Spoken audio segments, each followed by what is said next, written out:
anytime I was overwhelmed by things I couldn't control, I'd place my hands over my eyes and imagine I was a king. King of Pangea is an original musical inspired by my own experience, and it tells the story of a 21-year-old whose mother passes away, and he travels back to the imaginary world of his childhood to try to put the broken pieces of his life back together. And obviously it's a story about grief, it's a story about loss, but really it's a story about hope and the ways that we carry hope through that journey. It's a journey that we all take at some point in our lives.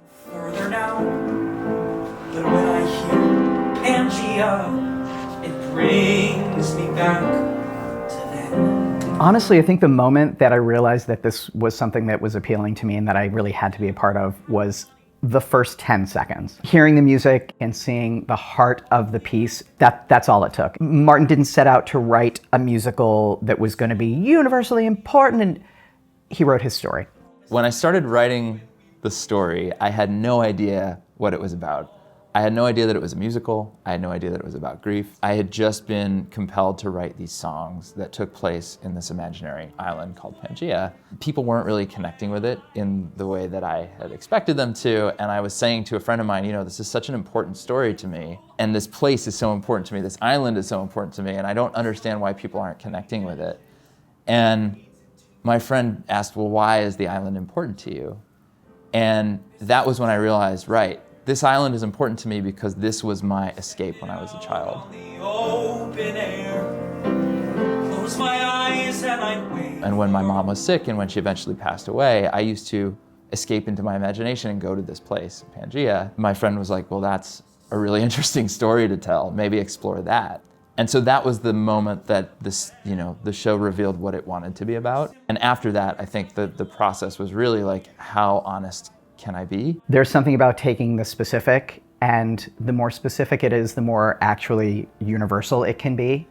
And so what I love about it is that it is a journey. It is a grief journey, but ultimately it is a story of someone who finds out that it is not a journey that we have to do by ourselves. It's a journey that if we just latch on to the people around us or acknowledge that there are people around us, we can actually make it through, figure out a way to take that grief and turn it into something positive. Where the rubber meets the road is when things are rough. And if you can maintain hope in a genuine way, you've cracked the case. So I think that is the tale of King of Pangea. It's so interesting to think about this as a common experience for people, because for me it's so personal, and like we write about things that are so specific, and yet there's a great universality in that specificity, right? Seeing the ways that people connect to the material in the room and understanding that the story, maybe it started out as a story about my own experience with the loss of my mom, but really, once it's in the room, it's everyone's story, right? It becomes everyone's story. You can sort of feel it, like when you're in a space and we're working on the material, it's like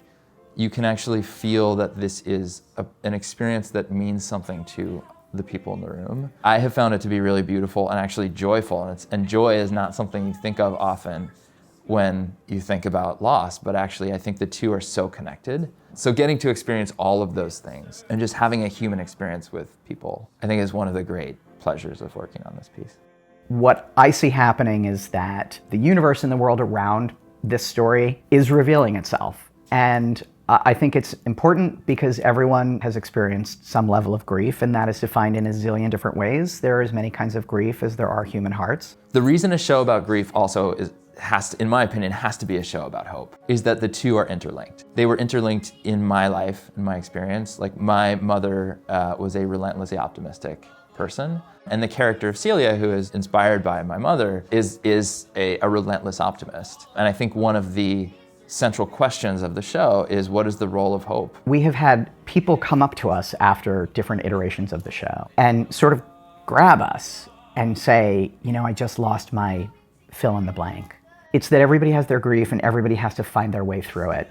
And everybody in some way has a Pangia. Where I sort of land with all of it, and where I hope the audience allows themselves to go, is that hope is a choice that we get to make. And when our hope is anchored to something deeper, it becomes more than just sort of blind optimism. It becomes a life-affirming choice. It's never not going to be timely. It's never not going to be resonant, because it deals with human things that are never going to go away. No matter what we do, that sense of community follows us. the community continues to grow and the people who are meant to find this show continue to find it. Whether that's from the creative side, whether that's from an audience side, just the community that's helping to lift up the work. We're just, constantly open to receiving the people who are meant to be with us. In the soul of Pangia.